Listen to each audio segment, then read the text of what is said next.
Today we've got a review for you of the Sony 16mm F1.8 G series full frame lens, and this little guy packs a punch in more than one way. As you can see, it's a great size, it's a great weight at just over 300 grams, so it's going to be great for travel, for vlogging, for astro, for landscape, all that good stuff. It's a wide angle lens, so you can fit a lot in the frame, and as usual we're going to break this thing down, rip it apart to figure out if it's going to be a good fit for you. Here are some specs on this lens to get you going, and like always, hit that like and subscribe button if you find this video helpful. Let's dive right in and first talk about my experience when it comes to photography. Here is a few of my favorite shots to date with this lens. Photography is my main passion, and of course I do shoot video quite a bit, but I'm somebody who more focuses on the photography side of things. So just know whether you're a photo or a video shooter, this thing is going to stand up to pretty much anything you throw at it.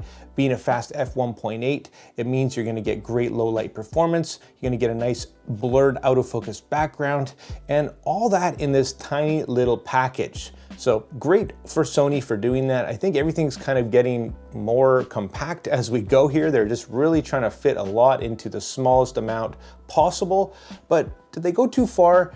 Is anything missing from this lens? We're also going to talk about that. But let me know what you think about my photo examples down below. And that said, let's dive into the autofocus performance of this lens. So I'm happy to report that the autofocus is very fast, very snappy, reliable. It's everything that we expect from a Sony lens these days. Now on any modern camera, it's going to work extraordinarily well. It is not image stabilized, but for something this wide, it's really not necessary. And the in-body image stabilization these days of our cameras means that it's probably really not necessary in most stuff, especially again when it's this wide. So I'm happy to say that both autofocus as well as manual focus is a great experience, although these days the autofocus is so good on these things you probably won't be using manual focus much. So next let's talk about the build and features of this lens. Now it is a plastic construction and it is a very small lens, but they did manage to fit quite a lot on here. So for buttons and switches, we've got a focus hold button, we've got an automatic manual focus switch,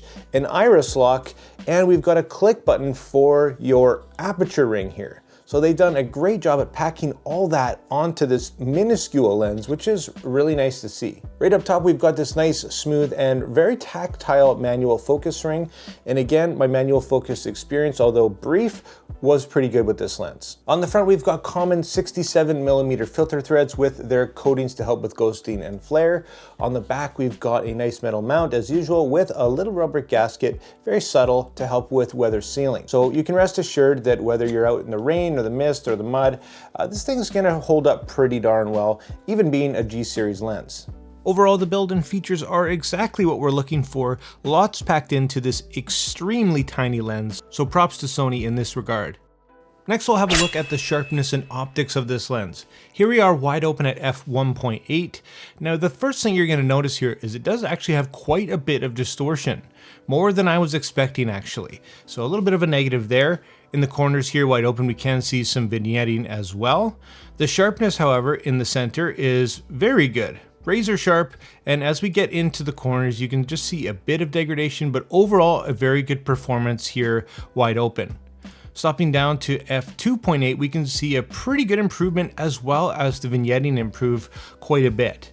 Stopping down further down to f4, very good performance. That's going to continue down to about f5.6 here, which is about its best performance. F8 is definitely still very good, and all the way down to F11 is where we're going to start to see just a little bit of degradation creep in.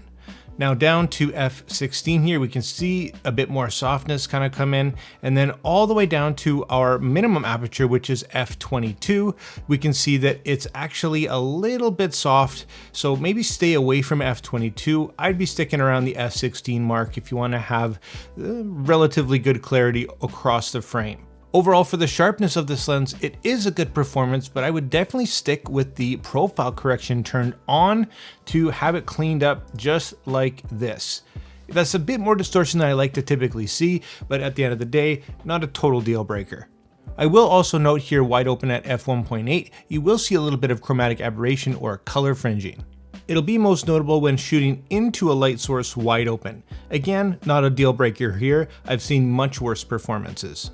A few other noteworthy things in terms of image quality: you can get some really nice sun stars as you stop down. Here's a few examples at f/14 and f/22 respectively. And there is going to be some flare with this lens if you are shooting in direct sun or a really bright light source. In terms of the bokeh of this lens, it does have 11 aperture blades that does help to contribute to some beautiful out of focus backgrounds, despite it being a bit challenging with these wider angle lenses. I find the majority of the time it's quite pleasing for me, but you do get the odd time where it just doesn't click and it can be a little bit distracting of a background. Next, touching on the minimum focus distance here of about half a foot in autofocus is quite impressive. 15 centimeters to your subject with an ultra wide angle lens like this does open the door to some really creative and interesting shots. If you're shooting wide open at these distances, you will notice a little bit of softness, but overall it's a great option to have and a winning feature for this lens if you ask me. So there you have it, guys. There's my thoughts on the Sony 16mm F1.8 G series full frame lens. It is kind of a great all-around lens with just a few things that are kind of notable. Most likely for me, that distortion and vignetting.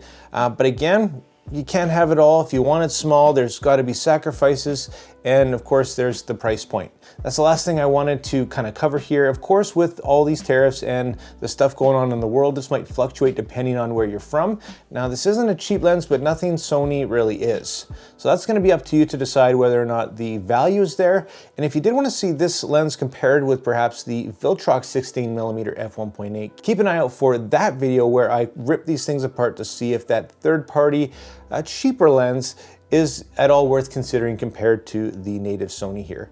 Thanks so much for watching, guys. I hope you liked it. If you did, hit that like and subscribe button, join the community. If you did want to pick this lens up, I will drop affiliate links down below. And like always, make mistakes, be yourself, and get out there and take some more pictures. See you next time.